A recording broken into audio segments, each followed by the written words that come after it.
राज्य सरकारने एक महत्त्वाचा निर्णय घेतलाय. साखर कारखान्यांचे डिजिटल जे काटे करून राज्य सरकारशी कनेक्टिव्ह करायचं आहे. त्यामुळं शेतकऱ्यांना कुठेतरी दिलासा मिळाला. आपल्यावर राजू शेट्टी साहेब आहेत. काय सांगाल साहेब, हे जे धोरण घेतलेलं राज्य सरकारने कसं वाटतंय तुम्हाला? गेल्या अनेक वर्षापासून स्वाभिमानी शेतकरी संघटना आणि वैयक्तिक मी सुद्धा सरकारकडे पाठपुरावा करत होतो. अनेक वेळा आयुक्तांच्याकडे चकरा मारल्या, 2 मुख्यमंत्र्यांच्या बरोबर बैठका झाल्या. परंतु गाडं काही पुढे जात नव्हतं. अखेर शासनाला शहाणपणा सुचला आणि साखर आयुक्तांच्या मार्फत शासनानं वैद्यमापन शास्त्र विभागाला कळवलेलं आहे की महाराष्ट्रातले जवळपास सगळ्या साखर कारखान्यांचे वजन काटे हे डिजिटल आहेतच. परंतु ते एका सर्व्हरला जोडून घेण्याच्या संदर्भात कारवाई करावी असं साखर आयुक्तांनी कळवलेलं आहे. विभागानं जर का याची अंमलबजावणी केली तर फायदा असा होणार आहे. तर एका सर्व्हरनं जर का हे सगळे 200 वजन काटे जोडले गेले, तर हे डिजिटल काटे जे काही टेम्परिंग होतात त्याच्यामध्ये छेडछाड होते आणि काटा मारला जातो, त्याच्यावर आळा बसेल किंवा अ, ज्या ज्या सर्व्हरनं जोडलं आहे तेथील सक्षम अधिकाऱ्याचा पासवर्ड घेतल्याशिवाय त्यांना काही छेडछाड करता येणार नाही आणि त्यामुळे काटामारीवर आळा बसेल. म्हणून गेल्या अनेक ऊस परिषदेमध्ये आम्ही सातत्यानं ठराव करत होतो की आम्हाला डिजिटल काटे हे असं एका सर्व्हरनं जोडून ऑनलाईन करा. तसं ऑइल कंपन्यांनी सगळे पेट्रोलचे आउटलेट ऑनलाईन केलेले आहेत त्या पद्धतीनं.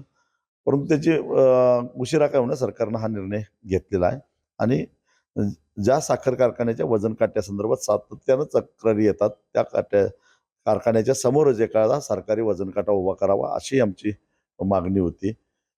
त्यालाही साखर आयुक्तांनी दुजोरा दिलेला आहे. त्याला 50-60 लाख रुपये जो काही निधी लागेल तो आमदार खासदारांच्या स्थानिक विकास निधीतून किंवा जिल्हा नियोजन मंडळातून हा उपलब्ध करावा. अशा प्रकारच्या सूचना त्यांनी दिल्या आहेत. त्याची अंमलबजावणी आता सरकारला करावी लागेल. जर सरकारनं याच्यामध्ये चालढकल केली तर शेवटी आम्ही गप्प बसणार नाही. जनआंदोलन तर उभा करूच, परंतु कोर्टाचा पायरी चढायला सुद्धा आम्ही मागे पडणार नाही. सत्ताधारीमध्येच काही ऊस पदक आमदार, खासदारांचेच कारखाने आहेत. त्यामध्ये त्यांना कुठेतरी अडथळा होईल असं वाटतंय? शेतकऱ्यांना फायदा होणे या डिजिटल काट्यामुळं? 100% ते प्रयत्न करणार आणि साधारण नाही, जवळपास 20% वजन मारलं जातं. म्हणजे शेतकऱ्यांना 100 टन ऊस पिकवायचा आणि 80 टनाचंच ऊसाचं बिल घ्यायचं. ही पद्धत आता सर्रास सुरू झालेला आहे. हा सारा काटा मारलेल्या ऊसापासून तयार झालेली साखर काळ्या बाजारात विकली जाते. हा सगळा काळा पैसा तयार होतो. रोखीनं पैसा उपलब्ध होतो आणि तो पैसा हा वापरला जातो राजकारणासाठी किंवा अन्य कारणासाठी. हा काळ्या पैशाची ही समांतर अर्थव्यवस्था मोडीत काढण्याची आवश्यकता आहे.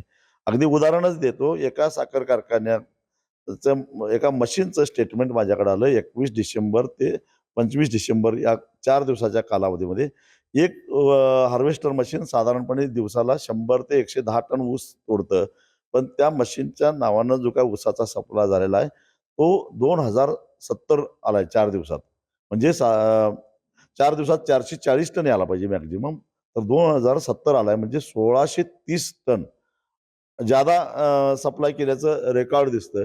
याचा सरळ अर्थ असा होतो, की हे 1670 टन हा जो ऊस आहे, हा काटा मारलेला आहे. कुठेतरी एंट्री दाखवायला पाहिजे म्हणून यांना सप्लाय केला. याच्यामध्ये या 1630 टनाचे पैसे होतात 57 लाख रुपये आणि मुळात हा 1630 टन ऊस तोडलाही नाही आणि वाहतुकी केलं नाही. त्याची साधारणपणे ₹1000 प्रमाणे वाहतूक दर 16 लाख रुपये होतात.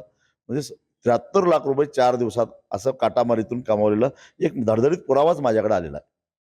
आपण जर बघितलं तर राजू शेट्टी यांनी सांगितलेले आमची कित्येक वर्षाची मागणी होती डिजिटल काटा प्रणाली राज्य सरकारशी जोडावी, तिचे स्वागतच आहे. पण जर राज्यकर्त्यांच्या आता जो काळा पैसा जाणार नव्हता तो आता शेतकऱ्याच्या खात्यात जाईल. कॅमेरामॅन संतोष मोकाशीसह मी साईनाथ जाधव, PN मराठी, शिरोळ, इचलकरंजी.